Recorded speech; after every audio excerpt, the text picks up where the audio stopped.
how Joe Biden actually treats people behind the scenes. If your blood isn't already boiling, this will put it over the top. Watch. I was like, oh my God. And that's what I said. And the Secret Service dude just like beat red, like trying not to laugh. And I was like, and this dude, like 2 minutes later, he walks in with him and Jill Biden and their little entourage of people and like a photographer. And right away, like, remember him coming up to me, trying to shake my hand, like, try to shake my right hand. And I look at him, and I'm like, I don't have an arm. And my left arm is in this big ass cast with this giant orange foam block around it. I completely immobile. All I can do is move my head. My arm's gone. I'm like, I don't have an arm. And he says, oh, and like kind of stands up and then like goes over to reach for my fingers because about an inch of my fingers are showing, and just like grabs my fingers. Doesn't greet me or anything. Just, that's what happened. Just grab my fingers. And I was like, okay, that's weird. And, you know, almost immediately starts talking like about how their son served in the military. Doesn't say anything about what happened. Starts talking about how their son served in the military. And my mom is just like, she's furious at this point. And they're like taking pictures and stuff. And she was like, my mom said this, she was like, I don't give a f***. Say, I don't care what you guys f***ing do. She's like, you better take care of him for the rest of his f***ing life. And like, she said that. And I'm sitting there, and he comes over to me, and he leans over me. And I have a picture of this to prove it. I'll show you this picture that I have. It's a pretty funny picture. He leans over me, and he's like this close to my face, and he's like, what do you want?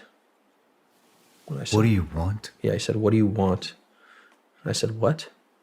He said, what do you want? And I'm just like confused. I just got blown up. I just saw my friends die next to me. I'm like, I just want to be myself. And he's like, huh? And my mom's furious. And she's like, he said he just wants to be himself. He just wants to be him. He said he just wants to be me. And he goes, oh, okay. And they just continue to talk about everything but what just happened. And then they just ushered him out of the room.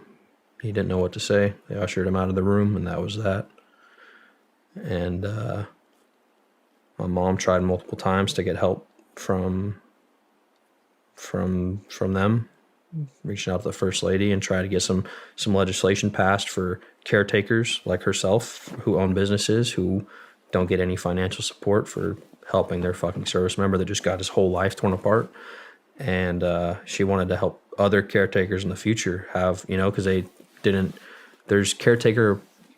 there's certain amount of money that you can get as a caretaker depending on what you do, and or help, but it's a process. And so she was working through that, but she wanted to pass legislation for future caretakers to help get, you know, like, hey, if you run a business and you need to come take care of your son who, you know, served their country and just got blown up, like, you can do that and not have to worry about financial for a little bit, you know what I mean? And so she was trying to get help with that, and they just pretended to help. They kind of just brushed her off and pretended like they were connecting her with the right individuals and didn't help her at all. And so obviously, because of the Congress stuff now, my mom is since, you know, going to be moving forward with some stuff with some individuals who are actually going to help, but nothing came of that. And yeah, that was 2 days after that. I'm in the I'm just in bed, and I'm telling the doctors and the nurses for a couple of days, for like 2 days, I'm like, I can't breathe, like I can't breathe. And a buddy of mine